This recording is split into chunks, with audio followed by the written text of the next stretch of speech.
Economía Hoy, con Gerardo Corrales. Es presentado por... Gracias por estar con nosotros en un nuevo programa de Economía Hoy, democratizando la educación financiera desde el Hotel Real Intercontinental en San José de Costa Rica.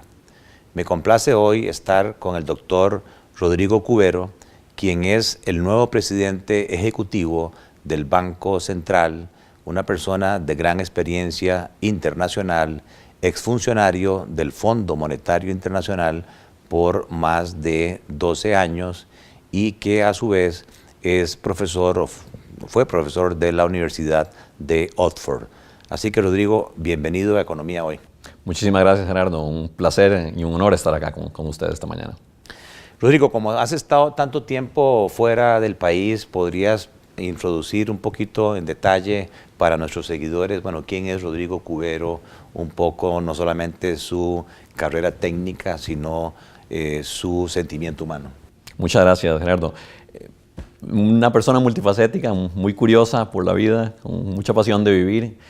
Yo siempre en el colegio me incliné a pesar de que me gustaba mucho la lectura, me fui inclinando por los números, la matemática y la física, y los profesores me empujaron de una u otra forma a estudiar ingeniería, así que entré a la UCR a estudiar ingeniería. ¿En qué colegio estudiaste, perdón? En el Calasanz. Calasanz, ¿Con los curas? Con los curas, desde kinder hasta quinto año estuve en el Calasanz. Me dieron muy buena formación, afortunadamente, y me siento muy honrado y muy privilegiado de haber podido estar en el Calasanz. Y entré a la Universidad de Costa Rica a estudiar ingeniería, pero en el curso de los estudios generales me enamoré profundamente de las letras. Ya me gustaba mucho la lectura desde muy chiquillo, me encantaba leer, pero me di cuenta que con los cursos de filosofía y de historia en particular, que me gustaban y me apasionaban las letras. Y sin embargo me seguían gustando los números, entonces decidí hacer una combinación. Y en ese momento, mi hermano Gonzalo, que había estudiado Derecho, de alguna manera, y yo siempre lo he admirado mucho, me influyó para que, sin que él me lo dijera, pero ciertamente fue una enorme influencia para que yo decidiera estudiar Derecho.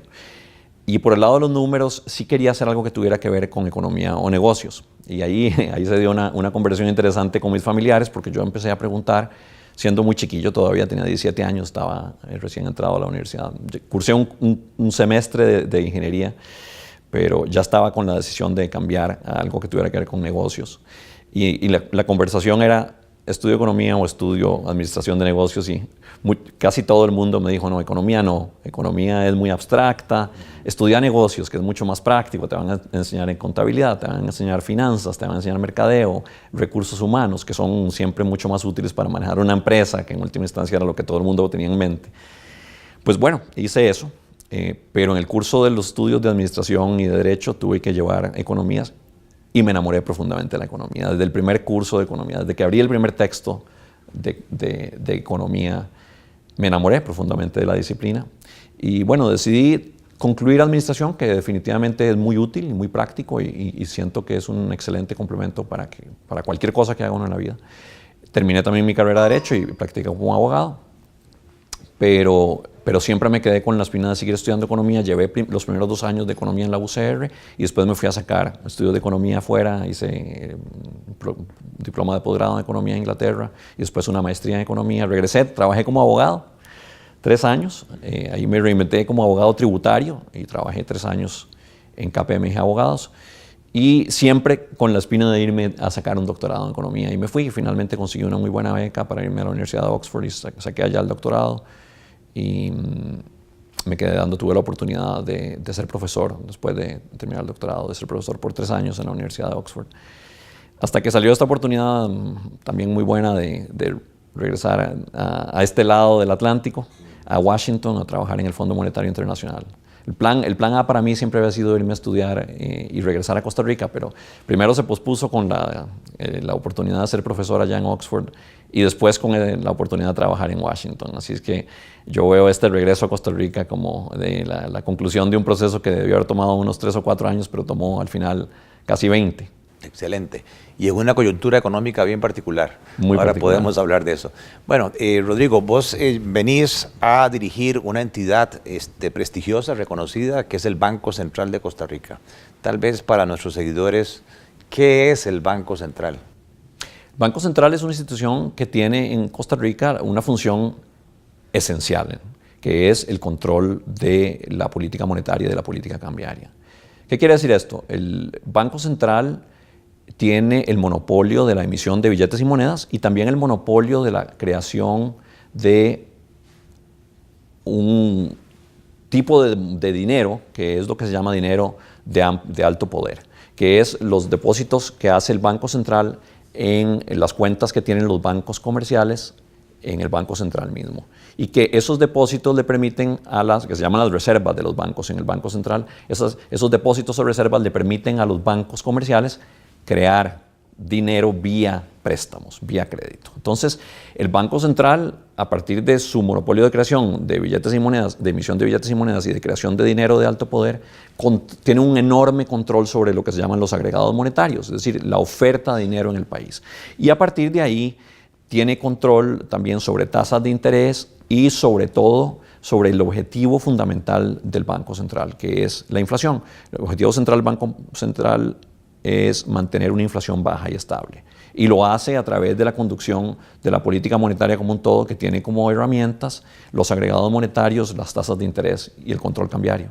Entonces, la prioridad del Banco Central es manejar la política monetaria para lograr un nivel de inflación estable y bajo. Así es, así es. Ese es el objetivo fundamental y es un objetivo que no es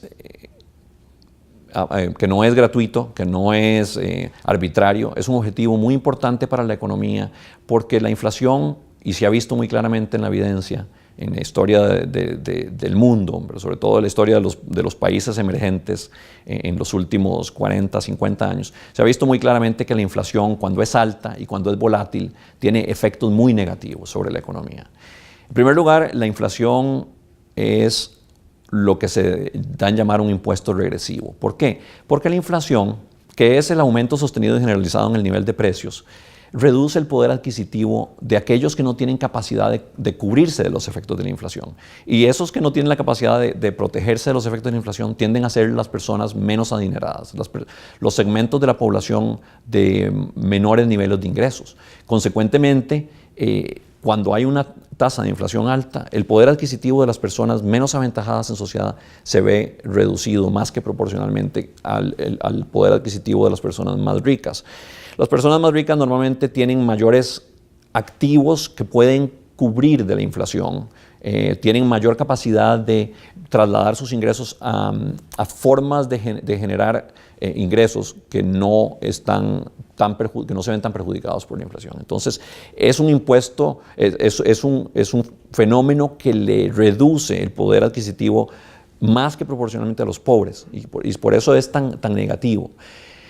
Tiene además otros efectos negativos sobre el crecimiento económico. Pero ahí, perdona Rodrigo, entonces sí. Lo que estás diciendo es que, aunque es un rol muy técnico, el Banco Central en su función pues beneficia a las clases de más bajos ingresos. Así es, si la cumple bien y el Banco Central consigue el que debería ser su objetivo central, que es mantener una inflación baja y estable, está con ello favoreciendo a los sectores de más bajos ingresos. Los favorece también de otra forma, que son también los otros objetivos, las otras funciones por los que la estabilidad de precios, que es mantener una inflación baja, es muy importante para la economía. Perdón, vamos a continuar en una segunda parte del programa, aquí con Rodrigo Cubero, nuevo presidente del Banco Central, entendiendo un poco más sobre su rol, su importancia, la política monetaria y, como él explicaba, cómo es que la inflación afecta a las clases más necesitadas.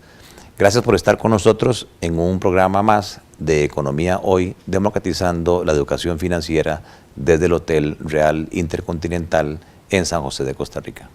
Muchas gracias. Es presentado por Economía Hoy, democratizando la educación financiera.